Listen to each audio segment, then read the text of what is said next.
So I broke into the sports industry actually kind of a bit of luck and a bit of judgment. I actually saw a newspaper article, I think it was in the Sunday Times, this is going back 10 or 11 years, about a job that the FA were looking to fill.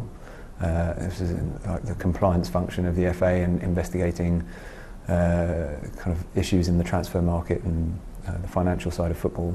And at the time I was working for Ernst & Young, a big professional services firm.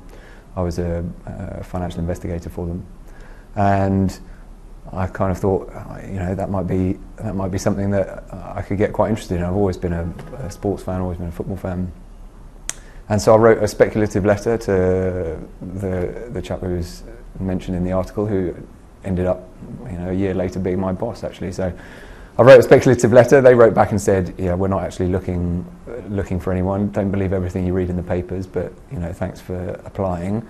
I thought nothing of it, and then literally probably 6 months later, I got a call one evening saying, "Actually, we are now recruiting, and you remember that letter you wrote? Would you still be interested?" So I guess my bit of advice to people would be, take a chance on something when you see something like that, because you never know what will happen. And in reality, the fact that I wrote that letter has altered the course probably of the last 10 years of my life. So.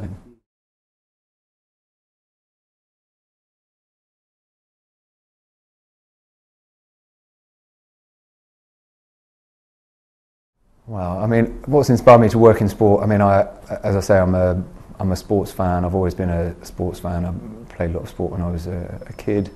Never to a particularly high level, having said that, but I think more widely, I'm a great believer in the power of sport in a social context. So I think sport has a huge social function to play and can be an extremely powerful tool in bringing about social change, whether that's through health or education. And so just being involved in sport and helping to make sport have that impact, helping to make sport better run and better governed has just been something that I've been passionate about for the last 10 years. And I guess the thread of everything I've done over that time has had that element to it. In terms of a single piece of advice, I'm not sure I can think of a single piece of advice, but I think in terms of experience, I think learning to build through consensus is in an industry that's quite political. There are different stakeholder groups and whatever else. So the importance of gaining consensus is extremely important. And I think in my younger days, I probably thought, you've got to kind of have a principled fight over every last aspect of whatever the particular issue was.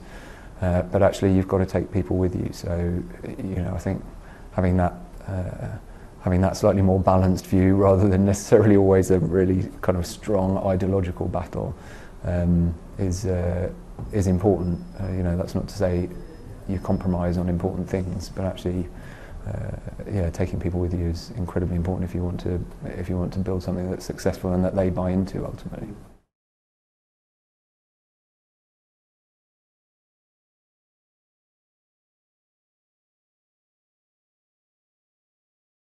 Yeah, I mean, I think whether it was Portsmouth or here at SD, I mean, I think leadership is an awful lot to do with communication, and again, taking people with you. And you've got to, in fact, you've got to make sure that the people that are behind you, your staff team, as well as external stakeholders, whether that's the football authorities or funders or sponsors, that they know and understand what you're doing and why you're doing it. And that's not an easy thing to achieve. And I think in sport generally, and in football in particular, it's difficult because so much of the business and so much of the day-to-day running of the business is done in the public eye. The level of media attention is really intense.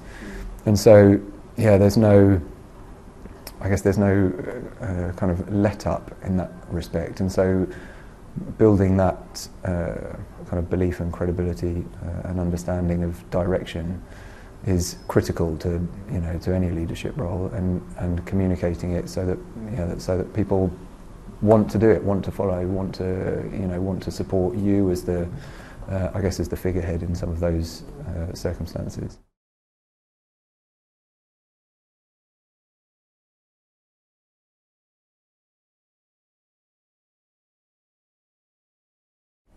That is quite a tricky one, because in terms of my professional career, I'd actually say the person who's probably influenced me the most was not involved in sport. He was actually one of the senior people at Ernst & Young when I was at Ernst & Young, and he was incredibly kind of internationally renowned expert in his field. But he was an inspirational leader, and he was an inspirational leader, I think, because he had a really good understanding of the balance between kind of hard work, but also making sure that work was enjoyable and fun, and that people wanted to kind of come into work and wanted to work for them.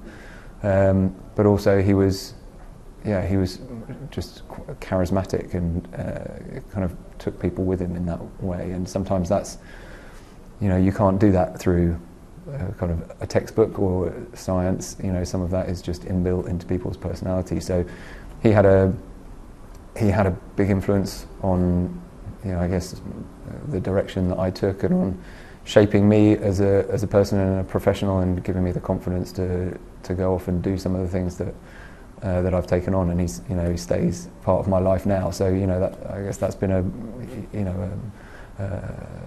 something that I've clung on to through that. So it's not necessarily linked to sport, but certainly for me personally, that's been a big influence.